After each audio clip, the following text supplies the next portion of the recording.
हाँ तो प्यारे बच्चों, मैं मनीष सोनी एक बार पुनः आप लोगों के बीच आपके अपने प्यारे से YouTube चैनल MKS क्लासेस के माध्यम से एक बार पुनः आप सभी का हार्दिक स्वागत एवं अभिनंदन करते हैं।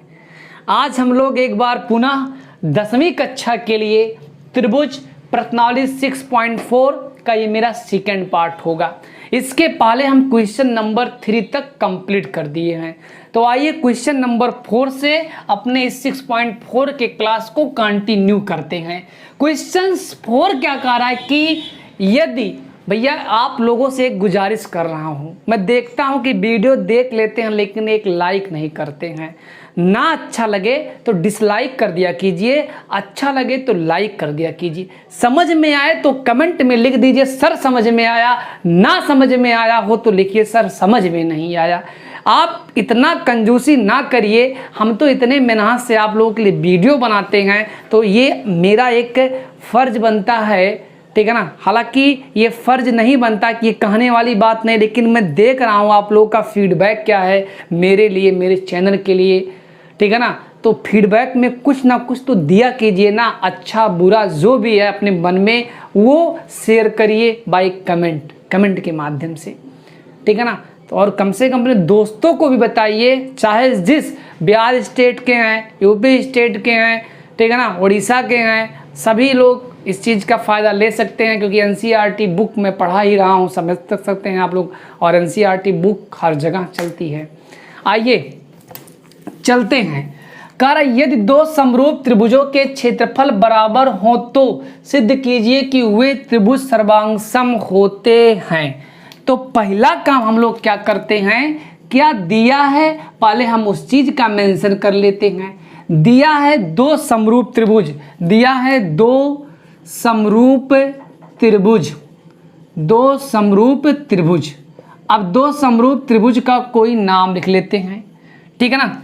एक हमारे पास जो त्रिभुज है उसका नामकरण ऐसा कुछ कर लेते हैं। एक त्रिभुज ये हो गया, ठीक है ना। इसके बाद में एक त्रिभुज मेरा ये हो गया, इसका नामकरण हम लोग कर लेते हैं ABC, D, E और ये हो गया मेरा F, ठीक है ना।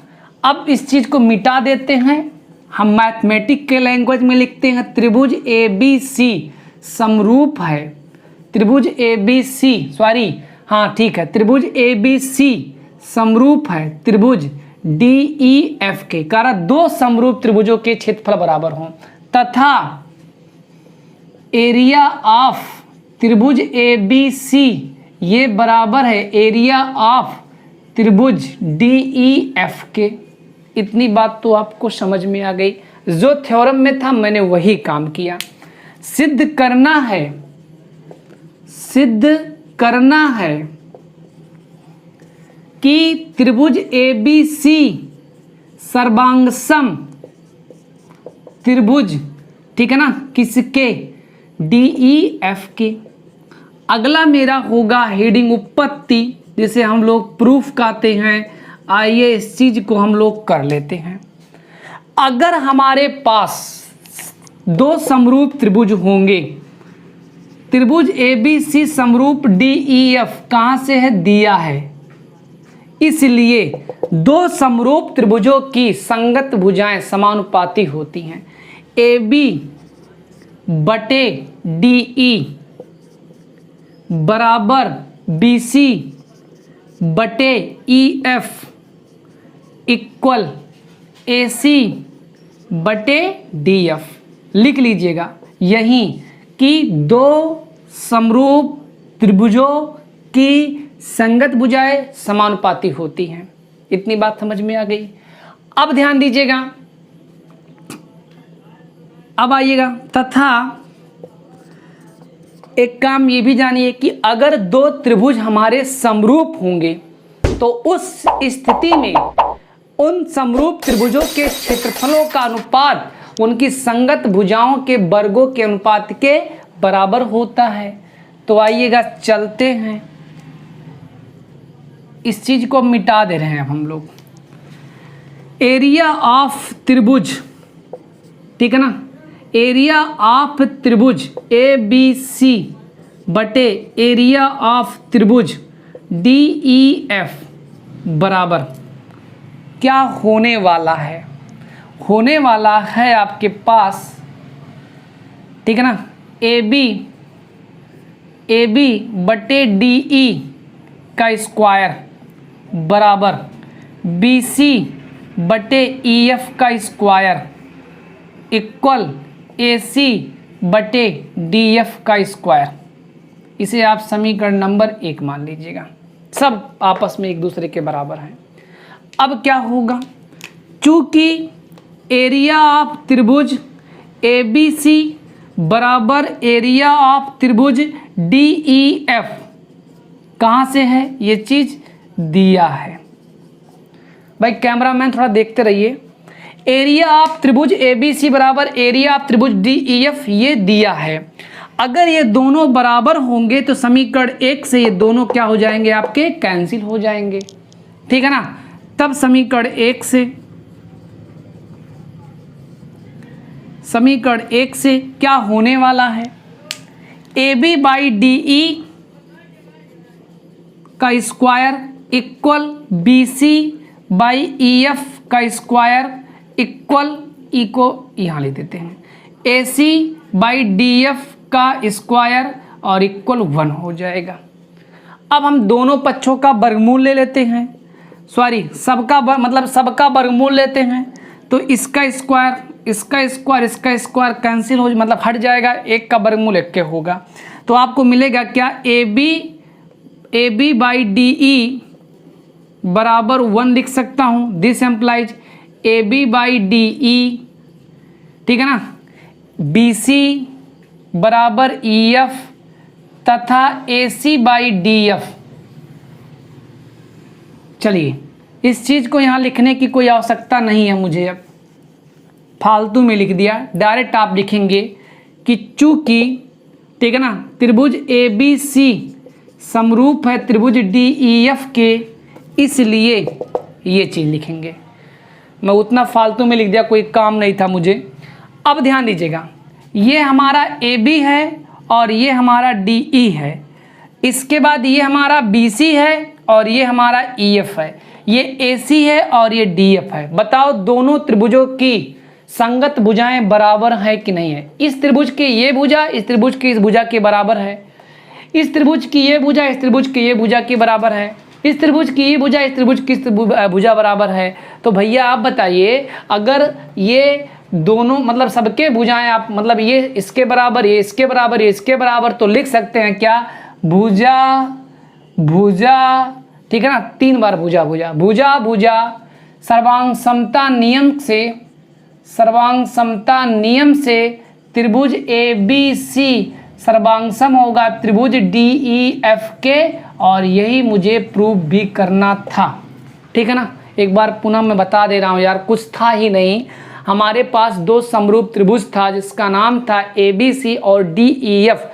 कह रहा है कि दोनों समरूप त्रिभुज हैं, तो समरूप त्रिभुज होंगे तो उनके क्षेत्रफलों का अनुपात उनकी संगत भुजाओं के वर्गों के अनुपात के बराबर होगा। और दोनों समरूप त्रिभुजों के क्षेत्रफल बराबर हैं, तो उस सिचुएशन में दोनों क्या हो जाएंगे, कैंसिल हो जाएंगे, ठीक है ना। तो हमें इतना बराबर 1 मिलेगा, वर्गमूल ले लिए, और तब A B by D E को 1 लिख सकता हूं। तो ए बी बराबर डी ई, जैसे ए बी बराबर डी ई हुआ, ठीक उसी प्रकार से बी सी बराबर ई एफ होगा तथा ए सी बराबर डी एफ होगा। तो अब यही तो सर्वांग समता होता है कि अगर इस त्रिभुज की इस भुजा के बराबर ये भुजा इस भुजा के बराबर, ये भुजा इस भुजा के बराबर, तो एक दोनों को ढक लेगी और ढक लेगी। तो ये हमारा सर्वांग समता का एक नियम होता है, भुजा भुजा भुजा। तो भैया ये चीज़ प्रूफ हो गया। अब हम चलते हैं अगले क्वेश्चंस में। चलिए क्वेश्चन नंबर 5 देखते हैं। क्वेश्चन नंबर 5 क्या लिखा है, एक त्रिभुज ए बी सी की भुजाओं ए बी बी सी और सी ए के मध्य बिंदु क्रमशः डी ई और एफ हैं। त्रिभुज डी ई एफ और त्रिभुज ए बी सी के क्षेत्रफलों का अनुपात ज्ञात कीजिए। ध्यान दीजिएगा, मैं समय बचाने के लिए इन सभी क्वेश्चनों को पहले लिख लेता हूं क्योंकि लंबा वीडियो बन जाता है। इस क्वेश्चंस को लगाने के लिए हमें एक थ्योरम्स का ध्यान होना परम आवश्यक है, और वो थ्योरम क्लास 9th में हम पढ़ चुके हैं जिसका नाम था मध्य बिंदु प्रमेय।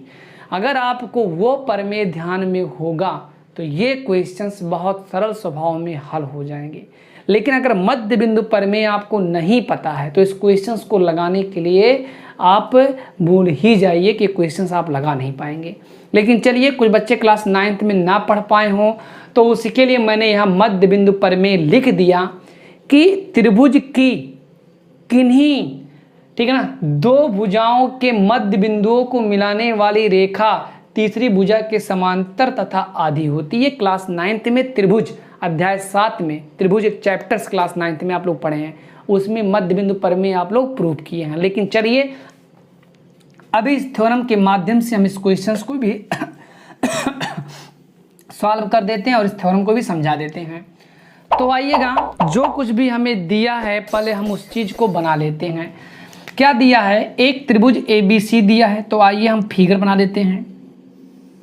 एक हमारे पास त्रिभुज हो गया, इस त्रिभुज का नाम मान लेते हैं क्या है भैया? ABC, क्योंकि नाम दे दिया है तो हमें उसी के अकॉर्डिंग ABC, ये हमारा एक त्रिभुज हो गया जिसका नाम ABC है। कि भुजाओं AB, BC और CA के मध्य बिंदु क्रमशः D, E और F हैं। मतलब ये बराबर, ये बराबर, भाई मध्य बिंदु होगा तो उस भुजा को दो बराबर भागों में क्या करता है? बांटेगा ही बांटेगा। अब कह रहा है कि त्रिभुज DEF, तो आपको एक त्रिभुज बनाना है, DEF बनाना है। ये हमारा एक त्रिभुज बन चुका है जिसका नाम है DEF।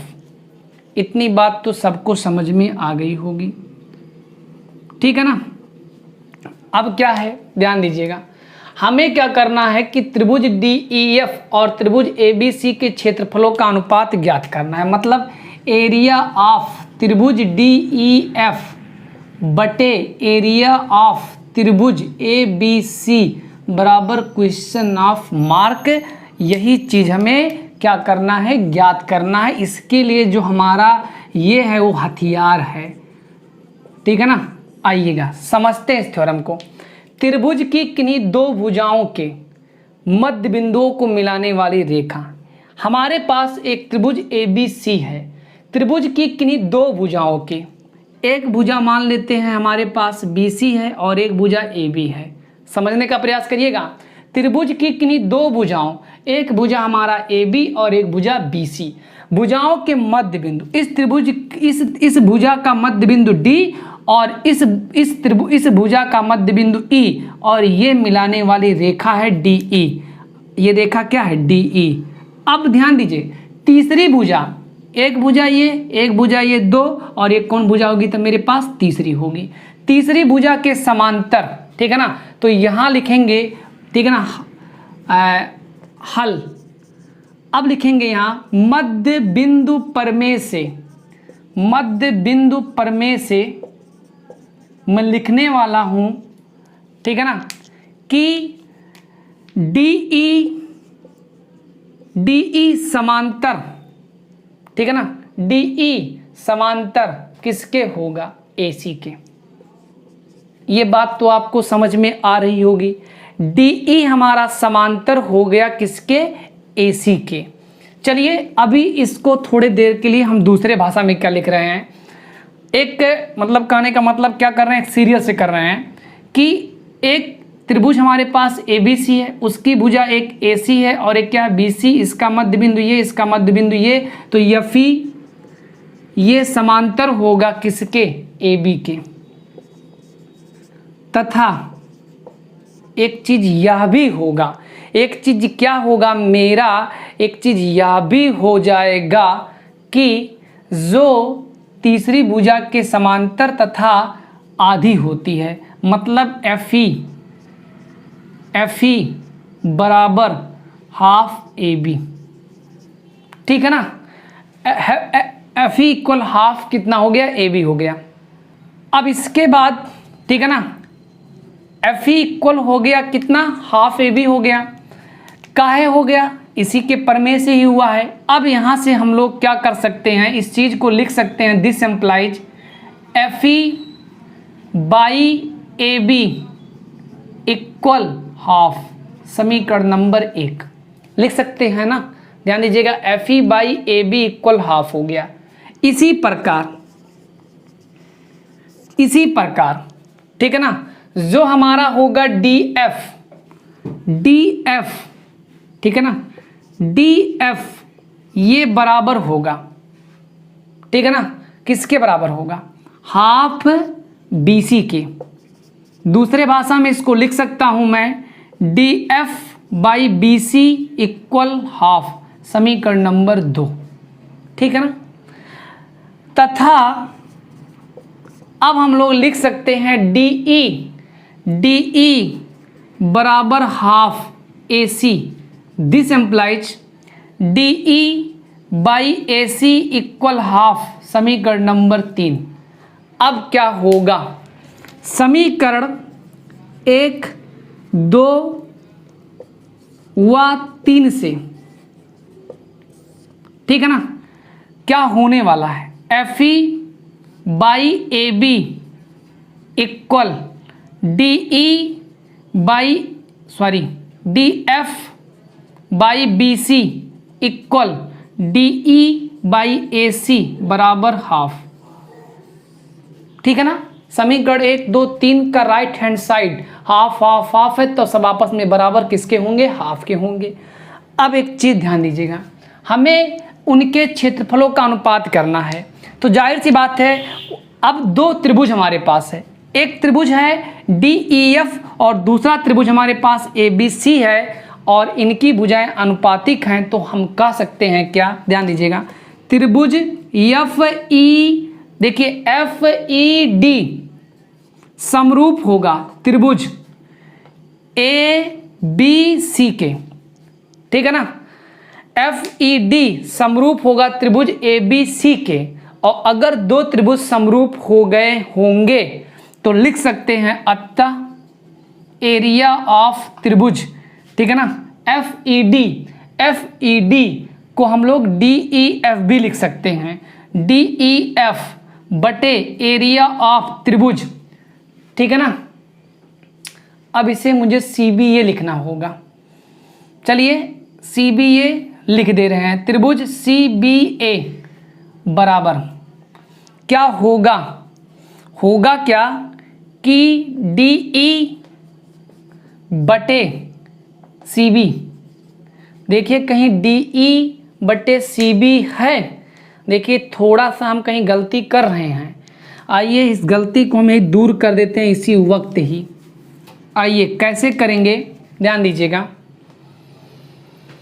देखिए समरूप दिखाने के लिए भी हमें पास प्रतिबंध होता है, लिखने में भी मुझे मतलब बहुत दिमाग लगाना पड़ेगा। त्रिभुज, ठीक है ना, डी ई एफ मैंने लिख दिया, समरूप। अब क्या होगा, डी ई को हम लोग लिख सकते हैं ए सी और बी लिख रहे हैं, ठीक है ना, बीपीटी के विलोम से, बीपीटी के विलोम से। अब होगा क्या, एरिया ऑफ त्रिभुज डी ई एफ बटे एरिया ऑफ त्रिभुज ए सी बी बराबर डी ई बाई ए सी का स्क्वायर, मतलब 1/2 का स्क्वायर मतलब 1/4, मतलब इन दोनों का जो रेशियो मिलेगा वो एक संबंधे 4 का मिलेगा, लिख सकते हैं। या एरिया ऑफ त्रिभुज डी ई एफ, ठीक है ना, संबंधे एरिया ऑफ त्रिभुज ए सी बी बराबर एक संबंधे 4, और ये आंसर हो गया। हालांकि ये क्वेश्चंस मुझवानी लगना चाहिए मध्य बिंदु प्रमेय से, लेकिन अभी आप लोगों के लिए, ठीक है ना, बड़ी बात होगी। तो चलते हैं अब अगले क्वेश्चंस में। चलिए क्वेश्चन नंबर 6 आपको हम अगले वीडियो में प्रोवाइड करवाएंगे, ठीक है ना, अगला वीडियो आपको मिल जाएगा पार्ट नंबर 3 में। वीडियो अच्छा लगा होगा तो लाइक सब्सक्राइब करना ना भूलिए। तब तक के लिए सभी दोस्तों से नमस्कार, जय हिंद, जय भारत, धन्यवाद।